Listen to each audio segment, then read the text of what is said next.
పనిచేసి 24,783 రూపాయలు వచ్చినట్టు రికార్డు కలదు మేడం. ఈమె వికలాంగురాలు కలదు మేడం.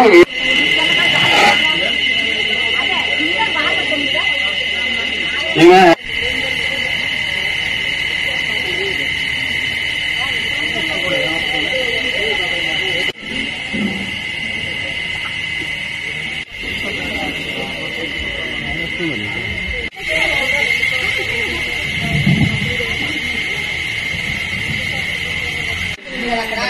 అక్కడ మీటింగ్ మగవాళ్ళందరూ ఆయన వచ్చి మమ్మల్ని ఇంటి దగ్గరకు వచ్చి మా ఇంటి దగ్గరకు వచ్చి సంతకం పెట్టి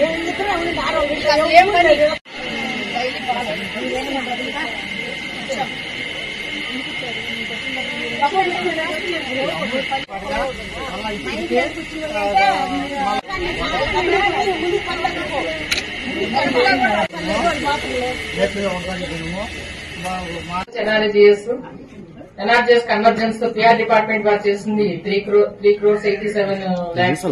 ఇరిగేషన్ డిపార్ట్మెంట్ వచ్చి 74 లక్షలు.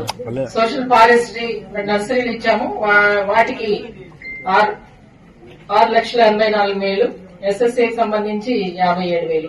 మొత్తంగా 12,72 లక్షలకు సంబంధించి వర్క్ కి సంబంధించి ఆడిట్ జరిగింది. దీనిలో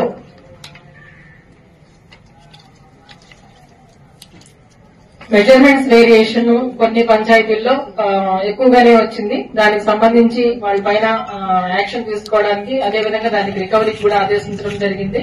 దీనిలో మొత్తంగా 96,000. దీంట్లో ఎక్కువగా ఈ మండలంలో నేను అబ్జర్వ్ చేసింది అంటే ఇంతవరకు చేయింది, ఇప్పటివరకు అబ్జర్వ్ చేసింది ట్రావెలింగ్ అలవెన్స్ అనేది ఇష్టం వచ్చినట్టు అంటే విదిన్ లిమిట్స్ లో ఉంటే కూడా పీరియడ్ లిమిట్స్ లో ఉంటే కూడా రాశారు అనేది మేజర్ అబ్జర్వేషన్.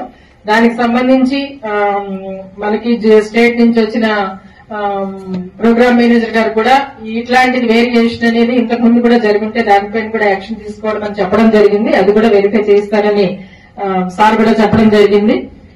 మనకి 5 కిలోమీటర్లు పరిధి దాటిన తర్వాత మనకి ఇవ్వడానికి ఉంటుంది. అంటే డిమాండ్ పెట్టేటప్పుడే కన్సర్న్ ఫీల్డ్ అసిస్టెంట్స్ నోట్ చేయాల్సి ఉంటుంది 5 కిలోమీటర్స్ లోపల ఉందా పైన ఉన్నదా అనేది. దానికి అది చూసుకోకుండానే వాడినట్లే అనేది అయితే మేజర్ గా డీవియేషన్స్ అందులో వచ్చాయి. ఇంకా మెజర్మెంట్ వేరియేషన్ లో వచ్చినది కూడా టెక్నికల్ పరంగా ఎవరు టెక్నికల్ అసిస్టెంట్ ఎవరు చేశారు అనేది వాళ్ళని బేస్ చేసుకున్న వాళ్ళకి కూడా విధించడం జరిగిందండి. ఇక బినామీ మాస్టర్స్ కొన్ని, అదేవిధంగా కొంతమంది అదర్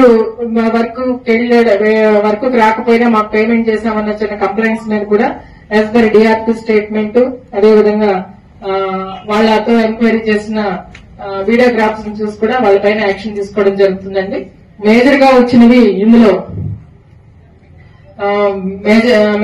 మెజర్మెంట్ డీవియేషన్స్ లో మేజర్ గా వచ్చింది ఊటుకూరు అండ్ నందిగుంట, రావిపాడు, కాటేపల్లి. ఇవన్నీ కూడా 1 లక్ష దాటి రికవరీస్ ఆదేశించడం జరిగింది. మిగతావన్నీ కూడా ఇంచుమించు 1 lakh లోపు ఈ